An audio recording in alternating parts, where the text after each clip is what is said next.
Hello, guys, and welcome back to As a Sports. And today I'm going to be having a look back at the round four action over the weekend of footy. And yeah, again, how great has this season been thus far? It's been another close weekend of footy, except for the last game of the week, which I'll get to at the end of towards the end of this video. But again, before we get into the video, again, make sure to like and subscribe if you're liking my content. Again, my goal is to try to reach 50 subscribers. Well, now basically as soon as possible, but yeah, 50 subscribers is my next goal. Yeah, so if I could hit that, that'd be amazing. But yeah, anyway, it, and yeah, let's get into it. So yeah, so the first game of the round was on the Thursday night against the Eels and the Panthers. The Eels got the job done in Golden Point 17-16, although it was a hectic last 10 minutes again. It's a very good game, this one. Mitch Moses got the job done, and he's also signed his new contract, I think it's $6 million contract or something like that. And he's staying until 2028 there for Parramatta. So that's a massive boost there for Parramatta. Finally, his contract stuff has finally been sorted out. Great news for Moses too, and he played really well the other night. His kicking game was exceptional. So was Dylan Brown's. Both their first try of the game to Bryce Cartwright was from a beautiful short kick from Dylan Brown. Um, Bryce Cartwright just easily strolled over. Penrith really struggled against kicks early on. They really struggled against them in that first half. Normally, the Penrith of the last few years, they would trap every kick and nothing got through their line. But every kick Parramatta did went straight through their line, and it was just a little bit too easy. But yeah, Penrith, they did fight hard. They did fight well. Cleary had a good game. He's that 2 point field goal at the end. Oh my God. I still don't know how he kicked it, but that was incredible. Um, all of the Parramatta forwards were right in his face, and he still squeezed it past them and kicked it 40 meters and just snuck it in. And I couldn't believe it. I thought, no way are the Eels going to lose this game. Um, so yeah, let's get on to the I'll first do that. I'll break it a bit down more. So, yeah, I thought Penrith's outside backs were really good. Sonia Taruva, especially, what a beast he is. He made like 200 something meters the other night. He was outstanding. Brian Toto does what he always does. He brings it back really well. Edwards was again very good. He got that try there to bring him back into the game just before halftime because Parramatta had all the ascendancy. And they were going to go in about, I think it was 8-0 at the time, might have been 6-all or something like that. And then just on half time, I'm pretty sure they made it 8-6 or something like that. Let's check here. Yeah, so yeah, pretty sure it's 8-6 or something like that at halftime. No, it's 8-all at halftime. Sorry, there. Yeah, Nathan Cleary got that one on the stroke of halftime. Um, but yeah, it's an outstanding game, very high quality, not too many errors. It's just a very, very great game to watch. That last that last minute of the game was unbelievably weird. So first off, Penrith still had a chance to get the job done, and then Junior Barlow bloody does a high shot, and Zach Hoskins, the Penrith are coming out of their end, and they get that's what set up the Cleary 2 point field goal. They get a penalty about 40 meters out from their own line. And that was with like 30 seconds to go.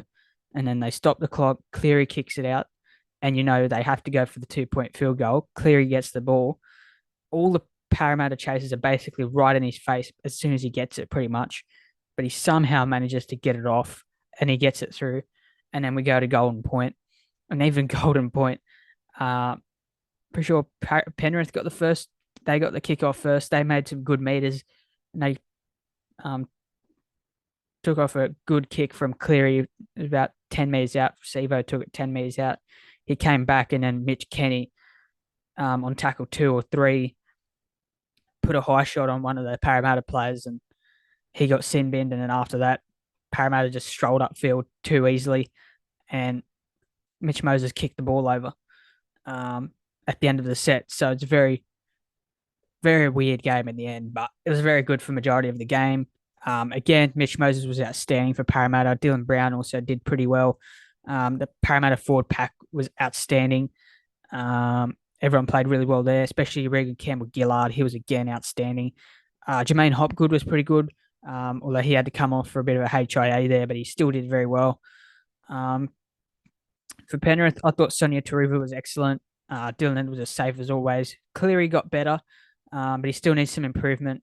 I thought Penrith's pack was good for most of the game, but they kind of struggled towards the end. Everyone was kind of out in their feet in Golden Point, you could tell. Um, but yeah, it was a great game to watch. Parramatta just got the job done. I did tip Penrith to win 1-12, so that was my tip at the start of the week, but unfortunately, Eels were just a little bit too good in those moments that mattered. So well done to the Eels there. And they needed that win very desperately, very desperately. Otherwise, they would have been 0-4 to start the year, and that's not a great sign. But yeah, absolutely great game to start the week. And in the next game, another team that could have had the opportunity to go 1-4, 1-4, the West Tigers. Again, Storm were just a little bit too good in this one. Cameron Munster made a big difference coming back. He got a try for them. Will Warbrick got his first try in the NRL from a lovely little tip on from Eli Katoa, who's, again, he's been absolutely outstanding for the Storm. Justin Olam got a try there from a silly error off a kick. They couldn't catch the ball. They're the Tigers. And the Tigers got a try to Asikapoa. John Bateman was probably their only standout from that game, apart from Api Coruscant got their second try, which was a weird try, actually, because he grubbed it. It looked like it was going to go dead. And Nick Meaney just kind of stood there watching it. He didn't know what to do with it.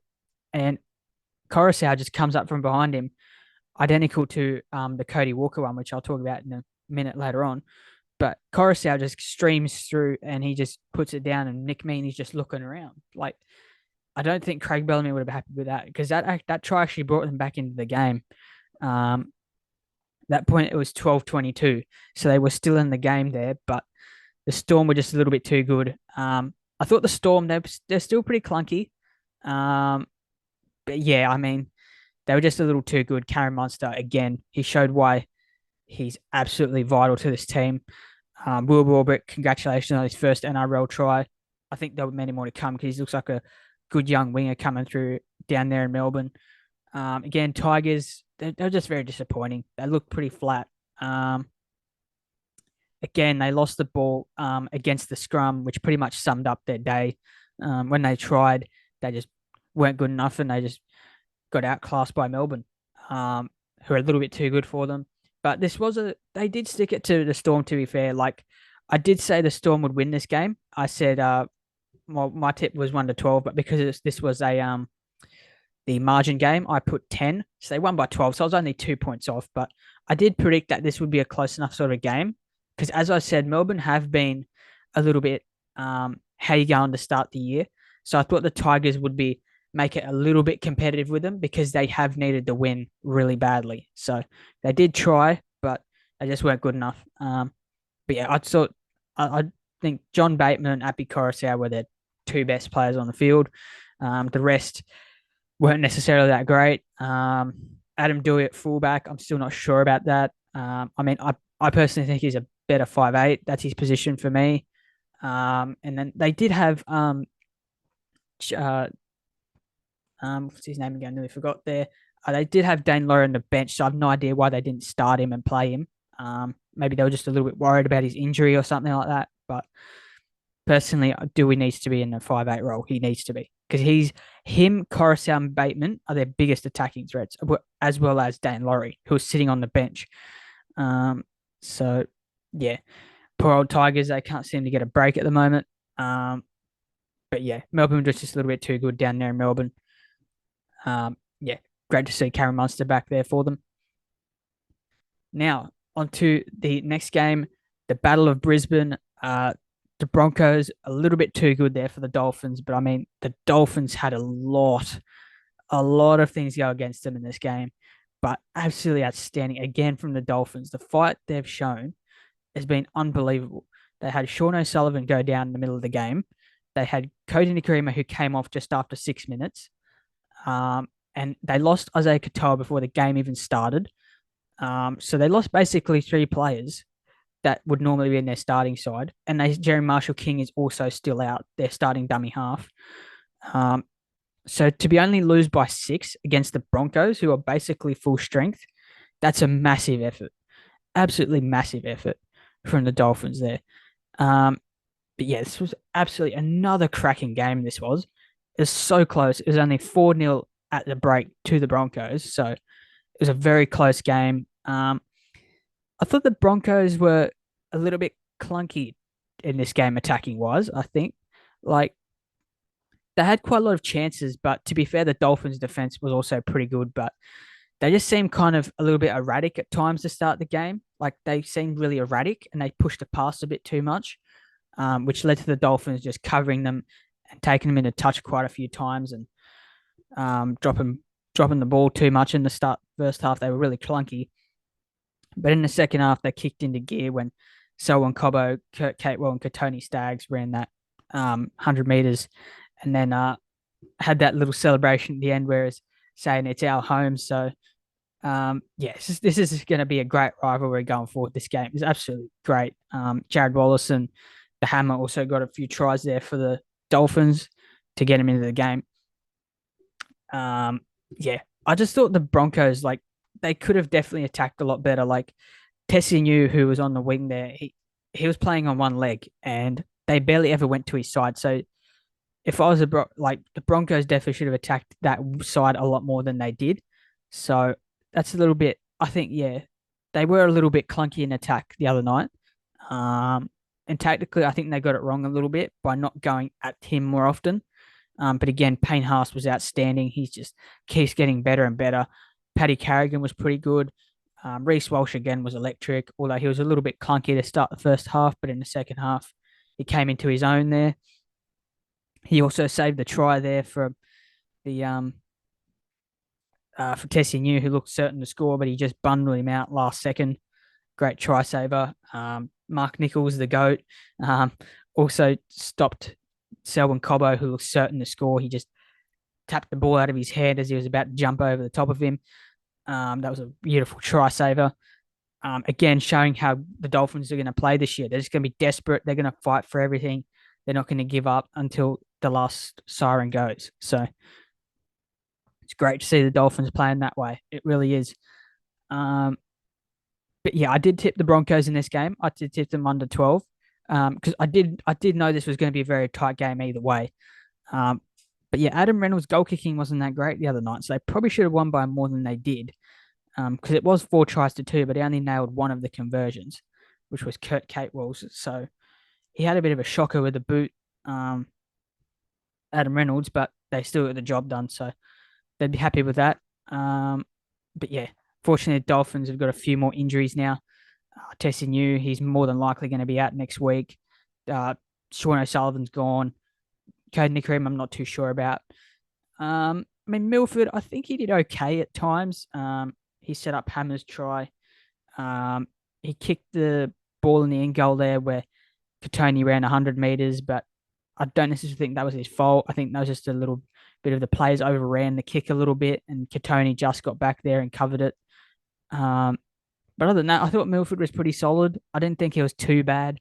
I know there's some fans out there giving him a bit of crap, saying that last kick he basically gave the Broncos the win, but I don't think he did.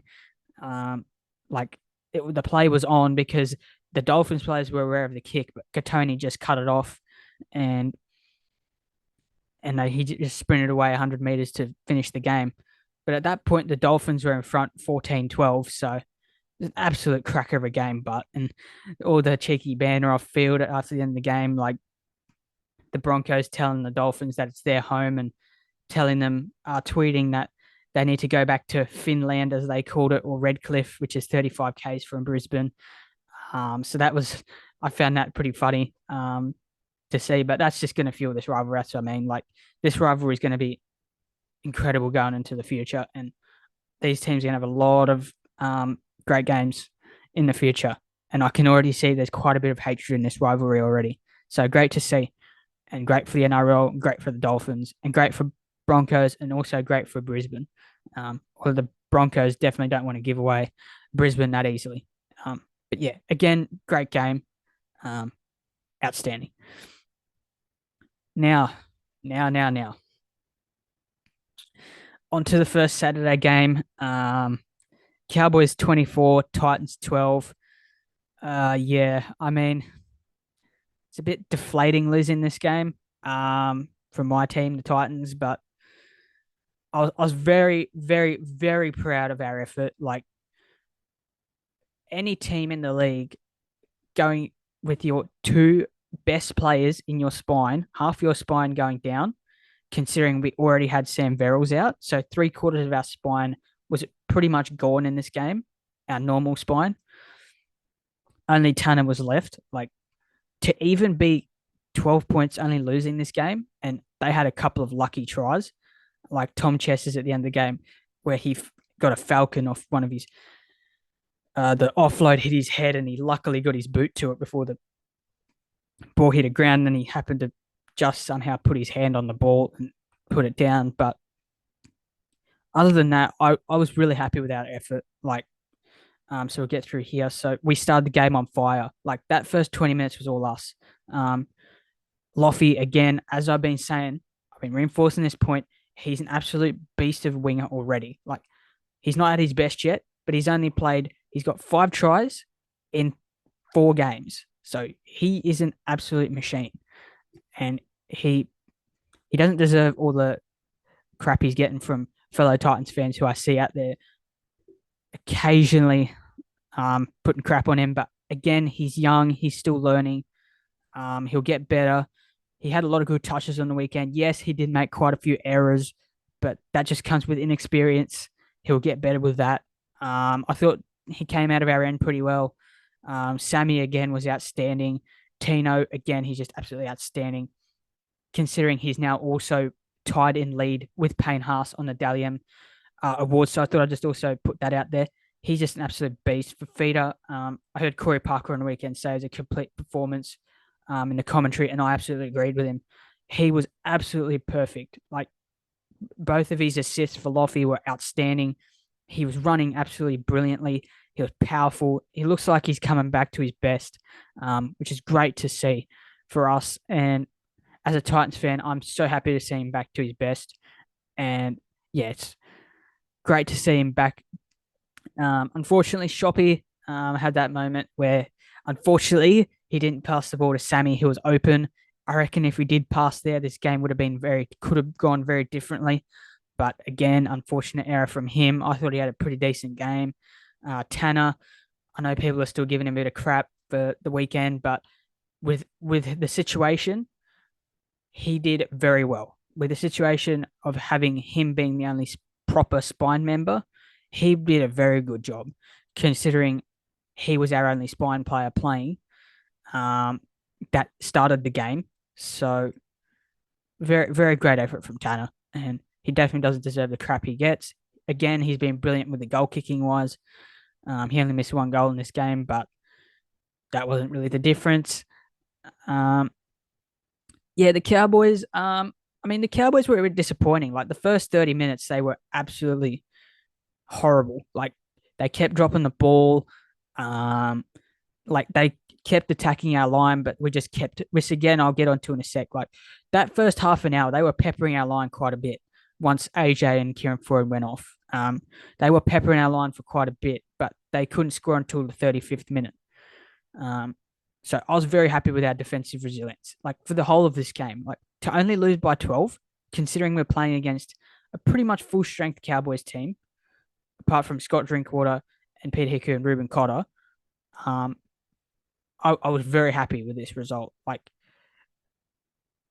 not happy with, as in happy that we lost, but I'm happy of the way we lost, considering I'm going to put this out there. Even if only just Foreign went down, or even if just AJ went down, we would have won this game, no doubt, because in that first 20 minutes, we were all over the Cowboys. It was 6-0. We had all the running. The Cowboys looked out on their feet. We looked way more energetic. Defensively, we were impressive that first half an hour. So if only just one of them went down, we would have won this game hands down. I'm saying that now. We would have won this game 100%. But because they both went down, that was the massive turning point because then Aaron Clark went to the six, which he hasn't played since his junior days back at the Warriors. And then you had Chris Randall. Obviously, he stayed at 9, but at the end of the game, he went to the half. He went to the 5'8", and then Clark went back to dummy half.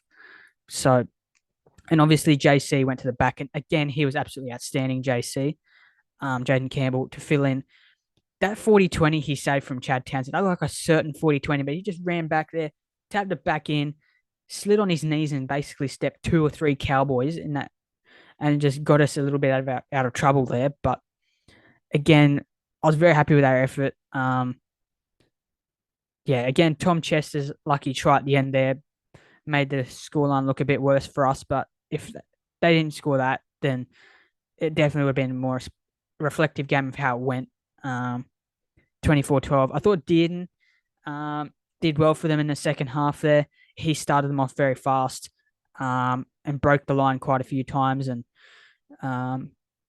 he was outstanding the way he got him up the field very easily to start that first half. And they just started a lot faster than us in the second half, which was, I think, the difference. They started the second half a lot faster. But after that, we regained our control a little bit, and then we defended really well, and we only let in. Well, one was unfortunately off an intercept. Tanner Boyd unfortunately went for the miracle play, and Valentine Holmes sniffed it out from a mile away, and he ran away.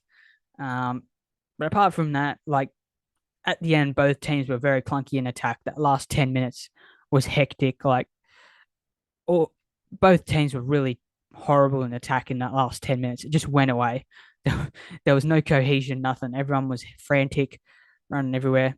But again, that's what I mean. Like if we had at least one of those key players still out there, we would have been composed enough not to panic in that situation, and we would have probably won. But there was quite a few panic plays I saw from us, and that was just the difference in the end. Those 2 massive injuries pretty much cost us the game, unfortunately. But yeah, with the bye coming up this week, hopefully the injuries aren't too bad, although they don't look good live. Like AJ Brimson looked really bad. And with Kieran Foran, he was pretty much ruled out straight away, but he did get up back on the bike. So I thought for a sec he might still be able to get out there. But then after I saw the ice pack on his leg, I was like, yep, he's definitely not getting back out there. But yeah, I mean, this was a pretty good game. Again, Cowboys a little bit too good, but I was really happy with the Titans' defense and resolve.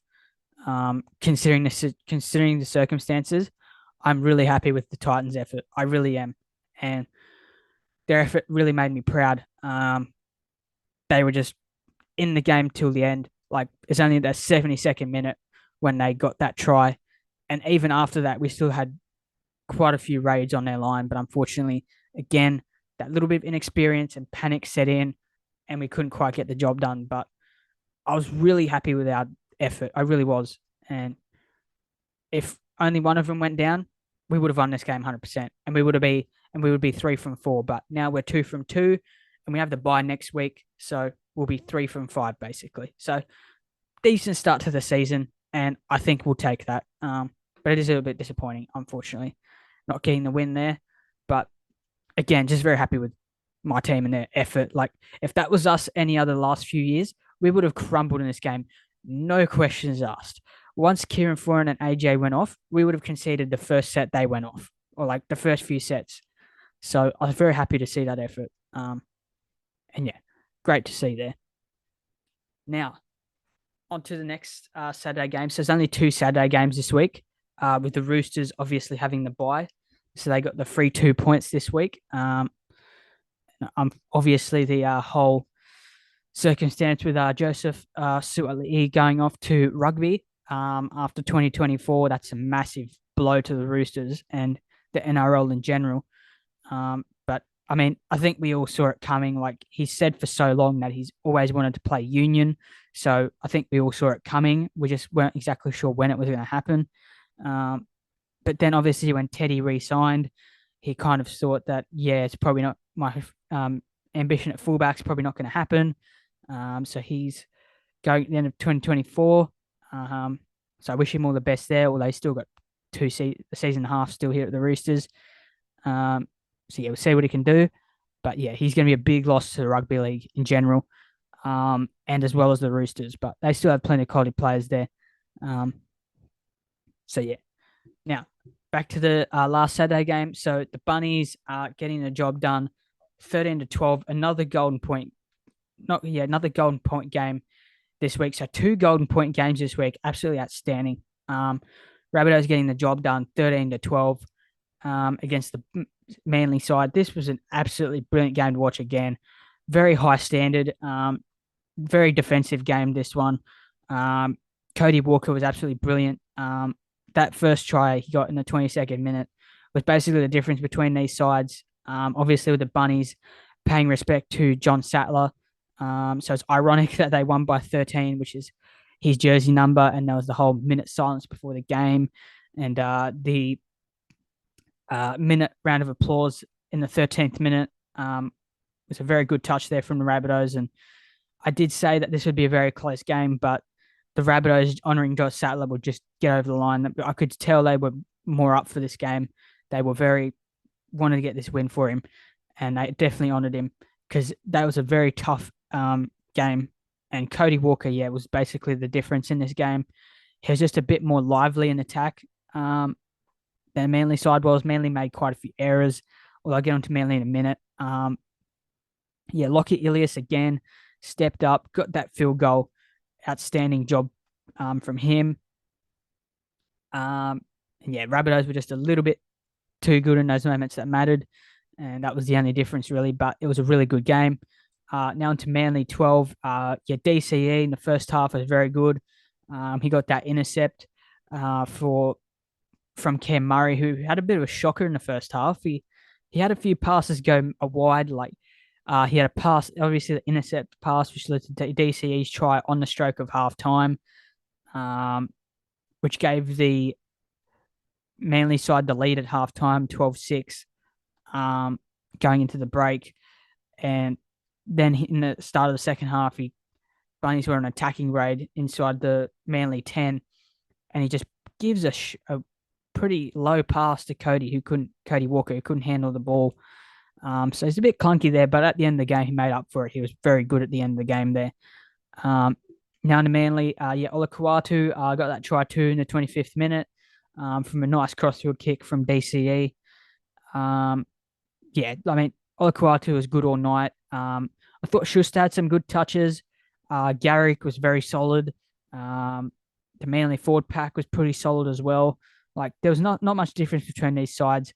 Although I could argue there was a very contentious call go against Manly earlier in the first half.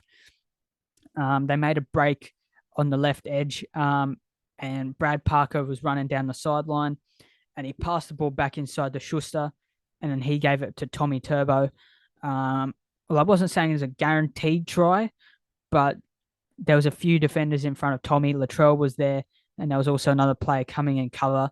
So I'm not saying this would have been a try, but they would have gone very close. So they ruled that there's a forward pass from Brad Parker, but I think that was absolute nonsense. Even on the night watching, I was like, how is that a forward pass? I do not understand. That was definitely not forward. Yes, he was being tackled forward because he was being tackled from behind. So he went forward, but he passed it backwards. But because he was getting hit as he passed it, it made it look like the ball was traveling forward, but he threw it backwards and it traveled backwards in a backwards direction anyway. So I think they got hard done by there. But still, I'm not 100% certain they would have scored because Latrell was there to cover Tommy Turbo, and then there was also a player coming back in support, so to help Latrell. But yeah, that was a very tough call on them, and you could have argued if they got that try, it would have been 18-6 at the break. So I don't think Manly would have lost it then. But yeah, again, Rabbits just a little bit too strong on the night. Cody Walker's desperation um, to get that try from that Damien Cook grubber, which looked like it was going dead for all money, but he just got past DCE, who was guarding the ball. He wanted to go dead. It was like 1 meter away from going dead, but Cody Walker just gets around him, puts it down in the last possible millimeter of grass before the dead ball line. Um, he was outstanding, Cody Walker. So great to see the Rabbitohs get the job done there to honour John Sattler. And Manly were just a little bit unlucky, had a few unlucky calls go their way. Did make a, oh, and they did make the error coming out of in Golden Point on tackle 3. Josh Aloiai drops the ball on tackle 2 or 3 coming out of his own end in the Golden Point there. But Lachlan Ilias, a few tackles later, gets the job done. So Manly just shot themselves in the foot a little bit at the end there, but Rabbitohs was just way too good in this game. They wanted it more, meant more to them, so they got the job done. Now, onto a little bit of a contentious game here. We had the Warriors getting the job done 16-14 against the Bulldogs over there in Auckland, Mount Smart Stadium over there in New Zealand. This was a weird old game. Like the Warriors, again, I'll give them credit. Like they were outstanding. The way they've been playing the start this year has been absolutely outstanding. Like their forwards are just absolutely powering up through the middle to help their backs. Sean Johnson's getting back to his absolute best. He's been outstanding to start this year, and he got the match-winning try in this game, although it was very controversial. But so was Josh Addo-Carr's try at the start of that second half there. But yeah, we'll get onto that in a minute. So Jacob Carraz, the Bulldogs started very well. They got a try there in the second minute. So a lot of people might have thought, oh no, this might be where the Doggies just power away here and the Warriors might get beaten here quite convincingly. But no, to the Warriors' credit, they absolutely hung in there. The defense has been very good. They only leaked the 2 tries last night. They scored 3 of their own to Viliami Valia, Marcelo Montoya, and Sean Johnson got the last try. Now, Addo-Carr's try, so it's a bit of a contentious call because the play before the Warriors were on the attack. Viliami Valia, Adam Pompey had the ball there for the Warriors and he was going through. Addo-Carr had him tackled, but then Viliami kick out came through and it looked like he stripped the ball away from Pompey there, but they said it was a loose carry. But looking back at it live, at the time I thought it was a strip there, but they were saying that it was a loose carry, and I definitely didn't agree with it. He was definitely going in there. He went over the top and slapped the ball out because he was going through and he was really close to the line. So Addo-Carr was trying to hang on to him, but Pompey looked like he was going through and he was going to score. But then they had that 12-point swing put on him, and then Addo-Carr, a few plays later, just runs the whole field and just gets a try for the Doggies just to add more insult to the wound there for the Warriors. But to their credit, they didn't let that phase them. They got a try there to Marcelo Montoya, who, again, to start this year has been very good for the Warriors. Like the whole side's just been playing very well. And seeing the Warriors in the top 4 is a great sight to see because they've struggled for so long now. It's just so great to see them up there and getting back to their best. And Andrew Webster just done a very good job, like up there, down there in New Zealand. They've been absolutely outstanding. Now, the contentious one. So Sean Johnson got a try there to win the game for the Warriors with 15 minutes to go. Again, I really do think that was an obstruction. Adam Fanua-Blake just stopped in the line there, and Reed Marnie was next to Sean Johnson. So I really do think Reed Marnie more than likely probably would have stopped him.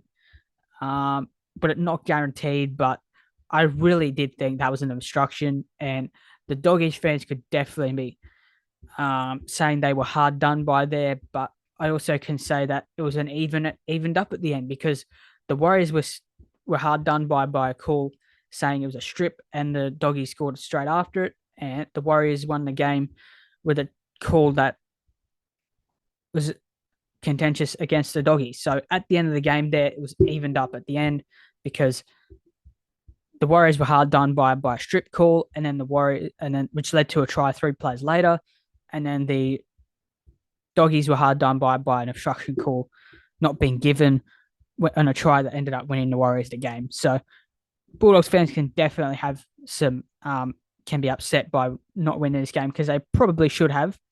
Um, yeah, Warriors were just a little bit too good in the end, and they just wanted it more, and they got the job done in front of their home fans. In their first home game down there at Mount Smart. So yeah, well played to the Warriors, and yeah, I thought Bulldogs were a little bit unlucky, but they played really well themselves too. So not far away there, the Bulldogs at all. Now on to the Sunday game there, down in Newcastle. The Knights getting the job done, 24-14 against the Raiders. This was a weird old game, this one, because the Raiders started very fast and they got that try there through Hudson Young in the 3rd minute. It was such an easy try. He just basically just stepped one player and just strolled through. Um, and the Knights look like, oh no, this might be a field day for the Raiders. Raiders might absolutely run through them here, especially with the in of um, Josh Papali'i coming back for the Raiders. He looked very good for them when he was on field. Um, with the addition of him coming back, I thought, oh no, this might be an absolute field day for the Raiders. But to the Knights' credit, they hung in there, and Greg Marju had an absolute field day against the Raiders. Every time he ran out of trouble, they needed 4 or 5 players to tackle him. He was absolutely outstanding. Well, as a former Titan, I know how good he can be. Again, he's an absolute machine in attack. He's an absolute weapon. He's massive. He's hard to tackle. He busts a lot of tackles, and he has a good ability to score tries. Um, but again, defensively is his big problem. He wasn't tested at all really defensively yesterday by the Raiders. But yeah, other than that, he's always been a very good attacking player, but defensively, he's had a lot of shockers. So great to see Greggy Marju, a former Titan, do well down there. Bradman Best looked really good. All those edge players there for the Knights, they looked really good because the Raiders have quite a lot of outside backs out at the moment. Nick Kotrick's out. Jordan Rapina's not there. Xavier Savage is still out. So the Raiders are down quite a few troops at the moment in the outside backs department, but shouldn't be any excuses there. But yeah, they were really poor defensively on the edges there. Unfortunately, Jamal Fogarty was out at the last minute there. I think he had gastro or something like that. So that's why Matt Frawley filled in. Okay, Matt Frawley, what another 40-meter kick field goal. 2 of them this week. Absolutely outstanding to see. Looked like for all money it was going to be short right on half time, but he just got it over. Again, Jack Whiten had some good moments. He got a try there for them. Again, both the Raiders' tries were too soft to concede. So the Raiders looked like they were going really well in the half time. But it was only 14-8 at the break. So the Knights were still in the game. They just needed to fix their middle defense up, which they did, because in the second half, they did not concede a single point. Again, Greggy Marju got a score opening really quickly. Lachlan Miller, I'll say again, how great has he been for the Knights? Like, Caleb Ponga going down. He's going over to Canada to try and sort out his HIA problems, but Lachlan Miller was absolutely outstanding. Even when he took over the goal kicking, he kicked majority of his kicks there. Yeah, I thought in attack he looked lively. Every time he touched the ball, he broke tackles. He was running lively. He was setting up tries. That try he set up to Tyson Frizzell and Greg Marju was outstanding. Like, he was brilliant. Tyson Gamble also had a lot of few good moments there. Jackson Hastings was pretty good. He put a lot of good kicks away.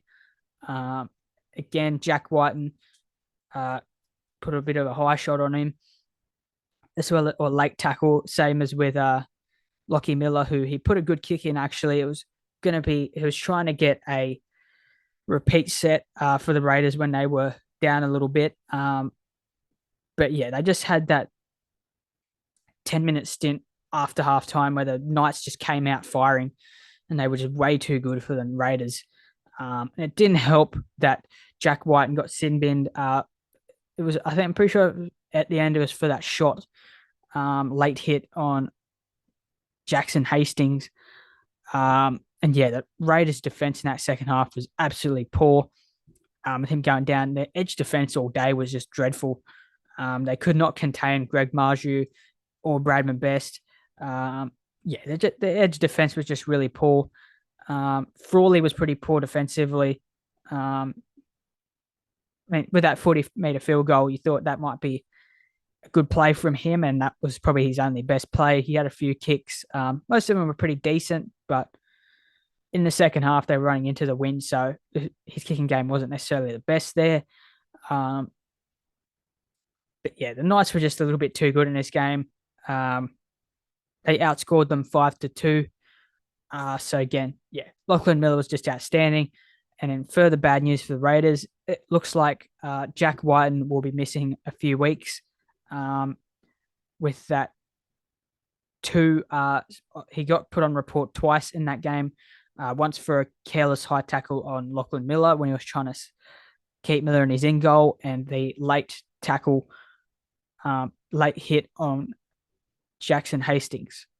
So he's going to more than likely be out for a few weeks for the Raiders. That's another massive blow for the Raiders, who are already got quite a few players out. But yeah, yesterday they were quite disappointing yesterday. They started very fast, and I thought, here we go, Raiders are going to be on today. But then the Knights, just to their credit again, fought, and they just got the job done. They were just a little too good at home, which, funnily enough, they've struggled to win at home as of late. I think that was their second win at home in like 13 or 14 attempts or whatever it was. So they've really struggled at home as of late, but that was good to see them finally win at home. So yeah, again, good effort from the Knights, and good to see them fight. Now onto a team that showed not much fight at all. Last night it was the Dragons getting absolutely pumped by basically Nicho Hynes, 40-8. The Dragons there. Again, another poor display by the Dragons. The Sharks were just absolutely all over them. William Kennedy, again, played absolutely great at the back. Nicho Hynes was outstanding. He set up like 2 or 3 tries. He just put an absolute clinic. He's going to get even better. Britton Nickera, again, he was outstanding. Just his line running is outstanding. Raymond as well got a double there. Ronaldo Mulatalo, he also got a double in this game. It's just an absolute tri-fest for the Sharkies. To be fair, though, the Dragons in the first half played quite well. Ben Hunt and Jaden Sewer got a few tries for them there. And it was only 12-8 at the break. So the Dragons, again, stuck it to the Sharks for a bit there. But then as soon as the second half started, they were just gone instantly. Moses Sully made a stupid offload and error. And then after that, the Sharks were just down there in the whole half. The Dragons had barely any possession in that second half.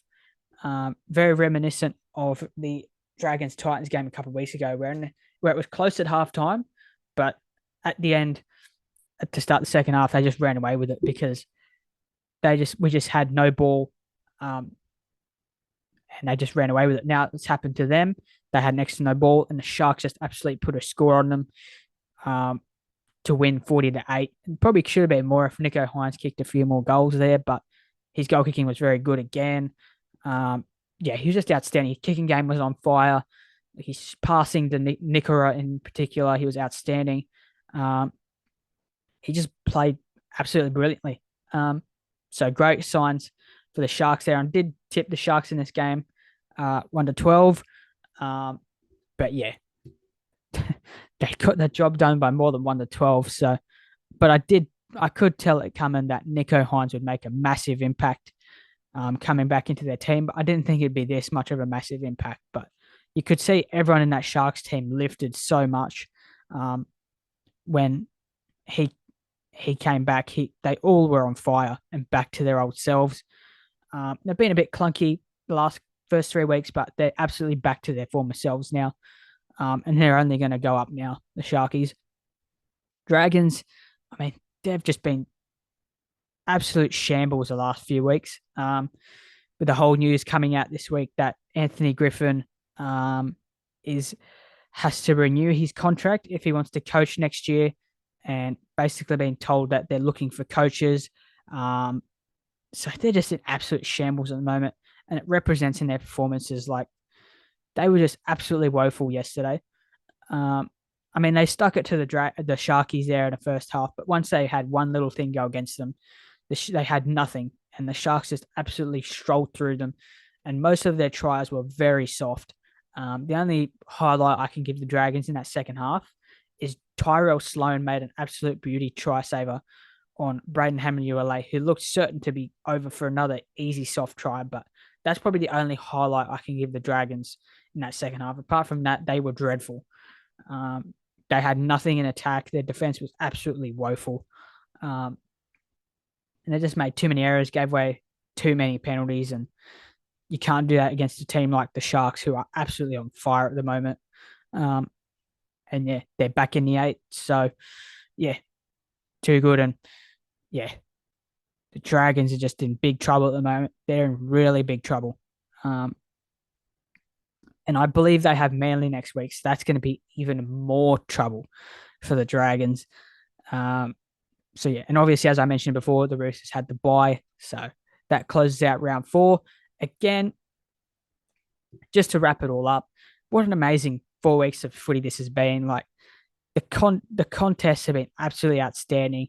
The only real blowout we've had this year that I can remember off the top of my head is this Dragons Sharks game. But apart from that, most of the games have been very close. No more than 14 points deciding the games. So it's been an outstanding season thus far. Some teams are still a bit clunky, but most teams are starting to find their feet now.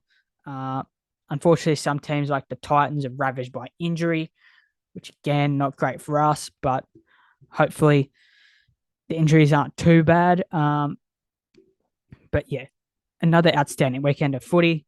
So yeah, let's have a look at the ladder to finish off the round. So where the teams are at. So as of round 4, Broncos are in first place on 8 points. Manly in second on 6 points. Dolphins have come down to third after that loss to the Broncos on 6 points as well. The Warriors have snuck into the top 4 on 6 points as well. Roosters, after the bye, they're up into 5th place on 6 points. The Sharkies back in the 8 after that massive win over the Dragons there on 4 points. Penrith in 7th there on 4 points after that narrow loss to the Eels. The Bunnies are back in the 8 on 4 points after that 1 point win over the Manly. Excuse me. The Storm up to 9th there, so they're coming back up the ladder on 4 points as well. After that 12-point win over the Tigers there. Bulldogs have come down to 10th on 4 points as well after that unlucky loss to the Warriors over there in New Zealand. My boys, the Titans, we're back down to 11th on 4 points. Unfortunately, that loss on the weekend hit us a little bit, went down the ladder a bit, but we have the bye this week, so we'll be back up again to 6 points. The Knights, they've come back up the ladder nicely there on 4 points, just behind us on differential, obviously. Cowboys have come up a bit to 13th on 4 points after that win over us on the weekend. Dragons down a big way, down in 14th on 4 points. They look very, very hopeless. Conceding 80 points the last few weeks in 2 weeks is absolutely pathetic effort there from Dragons. Although in both games they were, to be fair to them, in the first half They gave it to the Dragons. And to be fair, the week before, it's only the last 10 minutes where the Broncos ran away with it. But still, Dragons have been very poor start this year. Um, Apart from their round two win against the Titans, which in that game they only won because the Titans had Sammy Verrills go down around the ruck, which is where they dominated. So again, if that injury didn't happen, we probably would have won that game as well. But no excuses. But yeah, Dragons have been a little bit iffy to start this year. The Eels up in 15th now on 2 points after that win on the weekend against Penrith.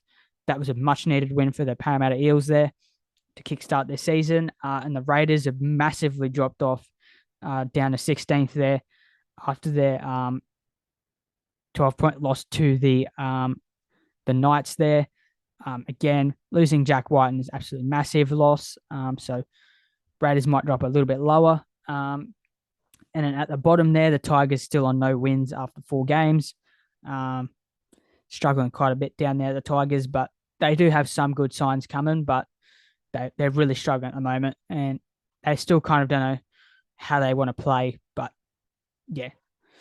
So that's the end of the ladder. So I'll go through it again. So Broncos first, Seagulls second, Dolphins third, Warriors fourth, Roosters fifth, Sharks sixth, Penrith seventh, Rabbitohs eighth to round out the top eight.